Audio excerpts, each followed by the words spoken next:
রেজের পর 7 দিন আমি কিন্তু বসে নাই, আমি গ্যাস নিয়ে বসেছি। আমি ময়লা পরিষ্কারের জন্য আগ্রাসী লাইনে যাবেন, পানি ছিল ওগুলো আজকে পানি নাই। যানজটের জন্য আমি 100 ট্রাফিক দিয়েছি। আমি যা যা ওয়াদা করেছি আমি কিন্তু কাজে লেগে আছি, কিন্তু আমি প্রতিদিন একটা কাজে আছি। কালকে রাত 12টা পর্যন্ত আমি ইঞ্জিনিয়ার নিয়ে বসে আছি, ময়লা কিভাবে পরিষ্কার করা যাবে ঢাকা শহরে, মানে আমার 27 হবে।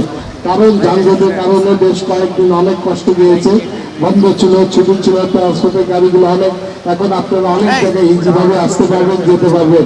আমি কিন্তু সেই ব্যবস্থাগুলো করছি। সামনে আমাদের বড় বড় পরীক্ষা, যা আমাদের ঢাকা দক্ষিণ সিটি কর্পোরেশনের মাননীয় মেয়র হিসাবে আমরা সালামের জন্য ইনশাল্লাহ কাজ এখন থেকেই আমরা শুরু করে দিব।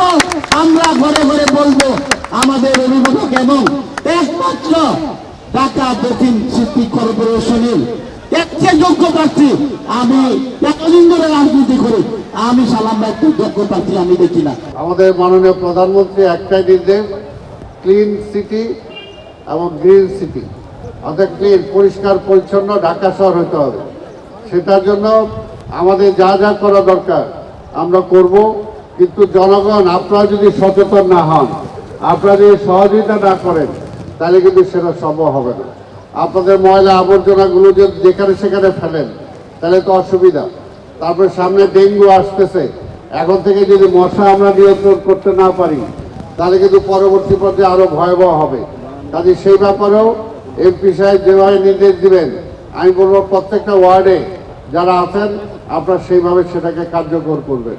আমরা চাই পুরনো ঢাকার যে একটা ঐতিহ্য আছে, ঐতিহ্যটা আমরা ফিরে আনতে চাই।